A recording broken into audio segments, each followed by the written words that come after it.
Welcome back. It is 8:41. A three-time convicted drug dealer in Indianapolis just sentenced to 12 years in federal prison. Law enforcement found 31-year-old Nyron Harmon seen here in possession of enough fentanyl in the floorboard of his car to kill 100,000 people. The repeat felon was also in possession of two guns, was charged and sentenced under, again, federal law. This case was one of nearly 400 investigated recently across the nation, in part in 4 months, as part of this One Pill Can Kill initiative. And Zachary Myers is the U.S. Attorney for the Southern District of Indiana and joins us now for the first time to talk about this operation, an important one. So good to actually finally meet you and have you been on the job for less than a year. You've been doing important work. Let's start with the operation that we just got the information about yesterday. How do you put that into perspective? These numbers are insane. So we've put a lot of emphasis in the Department of Justice and in my office, the U.S. Attorney's Office, in this year and particularly in the last several months on how do we keep the community safer by enforcing the laws against the trafficking of fentanyl. The DEA is really focused on our One Pill Can Kill initiative because unfortunately so many counterfeit pills, so much fentanyl mixed in other substances is coming into the country and is coming into our communities.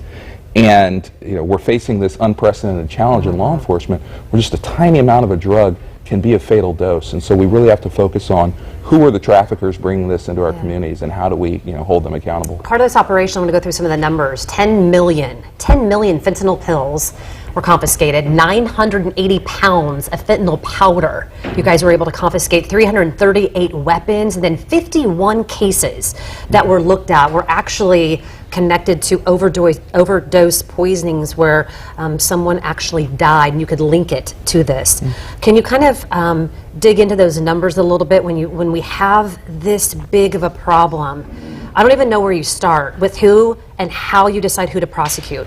Well, how we decide is the most important thing we do because there's so much of this crime and there's so many of these overdoses, and we really want to do everything we can to make the biggest impact on the community with the resources we do have. So of course the federal system is limited in scope in some ways, and that we're just not nearly as big and don't take nearly as many cases, so we have to pick the right ones. And when you have repeat drug traffickers pushing fentanyl, armed drug traffickers pushing fentanyl, when you have drug traffickers whose possession and distribution of fentanyl results in deaths like the tragic deaths in Evansville of a 3-year-old little girl and the hospitalization of a 1-year-old baby, those are the kinds of things that we have to say, well, this is a good case for us to use our federal resources on, because we're never going to arrest our way out of this problem, but we can find the most harmful offenders in our community with this deadly drug and get them off the streets. Part of the information that came out in this, and we've heard this before,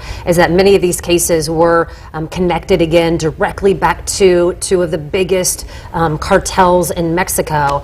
It just, when you think about that and how it just feels like you're drowning, right? And you're just trying to keep your head above water. What can we do as either your office, citizens of Indiana, to try to help make a bigger dent? And it seems like you guys just need so many more resources. We absolutely do in order to attack this problem because of the scope of it.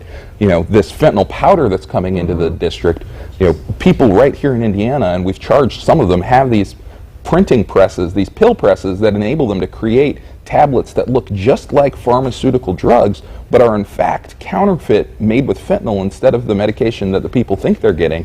And so whenever you buy medication outside of a pharmacy, chances are you're going to get something counterfeit, and likely it includes fentanyl. And so we're trying to increase community awareness, and that's what this campaign is all about. And in terms of enforcement, we're really focusing on how do we get the biggest traffickers, how do we find their sources of supply, how do we get to these overseas cartels that are really fueling this. And it's going to take all of law enforcement working together on this, and we're really doing what we can there. But we also need help from the community because opioid use disorder is just so rampant, and it touches every family in one way or another. And people having things like Narcan on hand to help try to save a life of someone who's overdosing, helping people get connected with treatment. There's all things that we can do even when we're not in law enforcement to try to make a difference. Love to have you come back. Haven't always had a great relationship with the office to be able to have the leader sitting on the couch to be able to talk about these big issues. So we're really thankful that you're open to it. We're out of time. We're talking about a hurricane. So it's nice to have you. Thank you very much. I appreciate the opportunity.